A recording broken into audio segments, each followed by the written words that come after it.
Bonjour. Alors, j'aimerais ça vous expliquer qu'est-ce qui s'est passé avec notre porte moustiquaire. Après 6 années de travail avec, les fils ici ont cassé. Alors, pour le réparer, ça prend une bonne dose de patience puis de la minutie. Alors, les pièces sont difficiles à trouver, mais dans le tutoriel, plus bas, on vous marquera les endroits où on peut trouver les différentes pièces. On parle de cordes, on parle aussi des petites pièces là, pour la tension qui a été faite avec une imprimante 3D. Alors, je vous souhaite bonne chance pour la réparation de votre porte, puis n'hésitez pas à communiquer avec nous si vous aimeriez avoir certains détails. Bonjour, alors aujourd'hui, on se lance dans qu'on peut dire une réparation un peu minutieuse. Dans notre porte de notre Safari Condo, on a une corde de tension qui a cassé. Donc, on se lance dans le défi. On vous expliquera par la suite ce que nous allons faire, mais on prend en note tout ce qu'on dévisse pour être en mesure de tout remonter. Donc, à suivre. Dans la porte, alors nous avons vissé les 3 vis. Tête carrée, alors je commence à visser. Puis on récupère dans un petit pot pour faire aucune erreur. OK. Donc, on a enlevé les 3 vis dans la première charnière. Puis il y en a une ici, dans le milieu, où va avec la tension des 2 câbles qu'on va enlever. On dévisse ces vis-là ici. Alors, j'utilise un moine avec une mèche 532 avec un stopper. Et là, je m'apprête à faire... Alors, c'est ça. Là, présentement, j'ai fait sauter la première. Là, j'y vais avec la deuxième, c'est fait. Et là, je vais avec la troisième et quatrième. Et je précise, ça s'enlève facilement. Il ne faut vraiment pas mettre de pression. Y aller délicatement. Parce que c'est du petit aluminium mou pour pas faire une erreur et passer barre en barre de la roulotte. Alors ça c'est...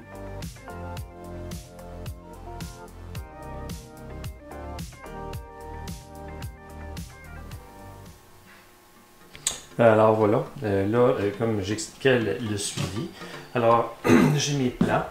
Très important comme on précise ici. Alors il faut vraiment avoir en fin de compte 12 mètres de cette fameuse corde-là. Qui n'est pas évident à trouver. C'est vraiment une corde spécialement faite pour ça. Je vous donnerai l'adresse à la fin du petit vidéo. Et des stoppers aussi par la suite pour bloquer.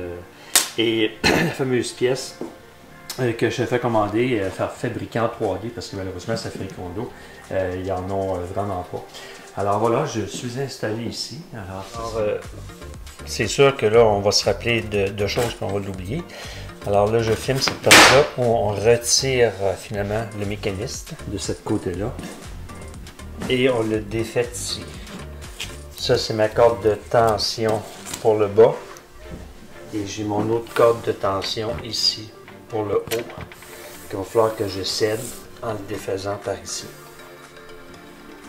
Là maintenant, je vais tout simplement glisser cette partie-là.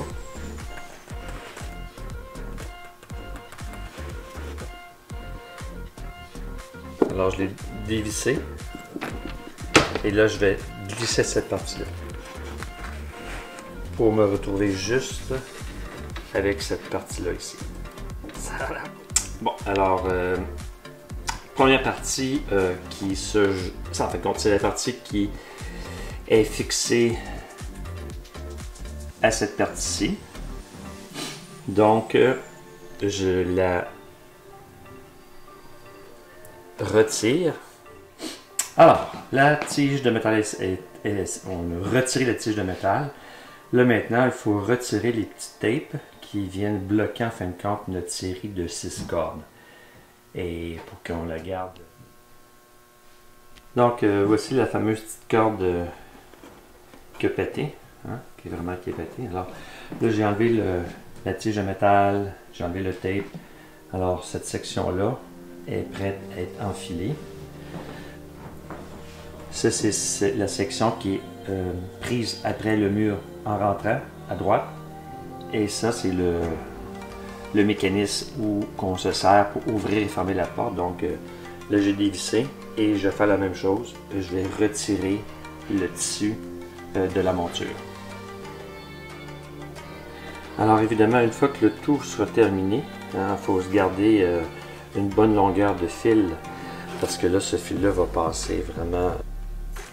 Bon, alors voilà, c'est parti. Alors, comme vous savez, il y a 6 sections, 2 en haut, 2 en bas et 2 dans le milieu.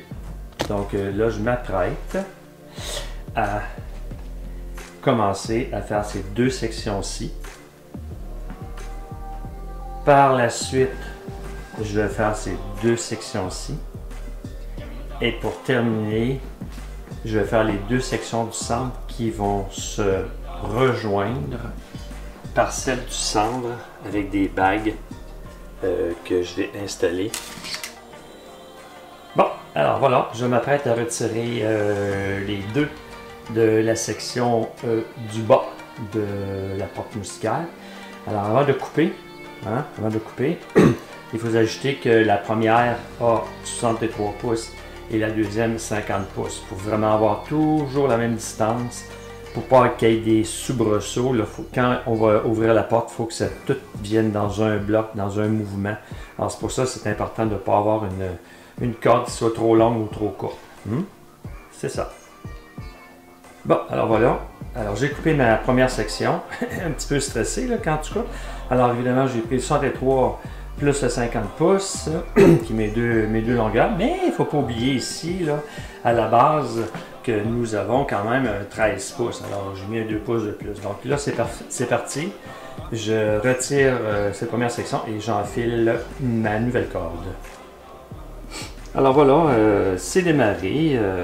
Tout ce qu'on a à faire, c'est vraiment juste avec un petit lighter, chauffer un petit peu la pointe. Puis une minute qu'elle commence à être chaude, on la roule dans nos doigts juste pour faire une petite tête pointue. Et on enfile un après l'autre. Ça va très très bien quand même, tout ça. C'est une corde qui est relativement une petite affaire plus grosse. Parce que alors c'est parti, alors on enfile. C'est quand même, je dirais que ça va. J'en ai une partie de faite ici, là. J'ai la première, j'en ai une de faite ici. Alors ça va bien. Alors c'est une question de prendre son temps. Ben voilà. Alors première partie de faite, ça prend 1 heure. Enfiler ça. Alors j'ai ma première section 63 pouces, 50 pouces. Je vais faire la même chose dans l'autre section. Et puis après ça. Bon ben alors voilà.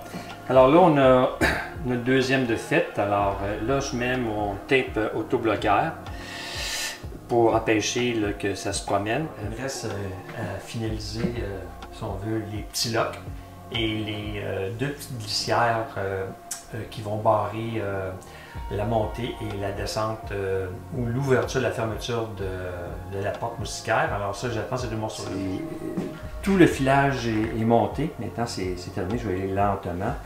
Après ça, il faut croiser les 3 d'en bas, les rejoindre avec le cadre principal qui est le cadre du milieu et celui de droite, les remonter. Donc là, je vais mes 3 câbles qui sont ici.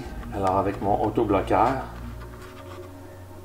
ici, je vais le barrer et l'autre, je vais le barrer. Par la suite, je vais l'intégrer, la rentrer dans ma moulure que je vais vous montrer. C'est la moulure de fermeture. Hein? Et je vais la glisser pour la rentrer à l'intérieur de ça. Et vous allez voir la suite dans quelques instants. Tout rentre très bien. Et puis là, vraiment, là, je vous dis, je l'ai découvert par moi-même avec essai et essai. Alors là, ils ont été croisés des 2 bords, tout ça. Et puis là, tout rentre. Je me mets mon focus encore. Et voilà. Et là, tout rentre à l'intérieur de ça. Et voilà. On continue. Voilà. Alors, ça fait ça. Une petite pièce parce que, comme j'avais expliqué, l'origine, celle qui est à droite, était fendue, puis l'autre était vraiment sectionnée en 2.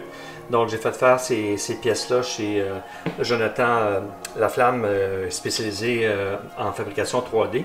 Donc là, j'installe mes stoppeurs, où je vais pouvoir contrôler un peu la tension maintenant que l'enfilage des nouvelles cordes sont faites. Donc voilà. À la fin, alors la porte est installée, toute la réparation a été faite. Donc là, il nous reste à faire l'installation des pop-rivettes. Comme vous pouvez voir, facile. Ça prend tout simplement un pop-rivet 532 avec la petite machine, comme on dit, traditionnelle. Et voilà, on en a 5 qu'on va installer. Par la suite, là, on va faire l'ajustement de la tension et on vous fait une petite démo à la fin. Voici le moment tant attendu. Alors, je rouvre la porte. Et là, voici la porte réparée.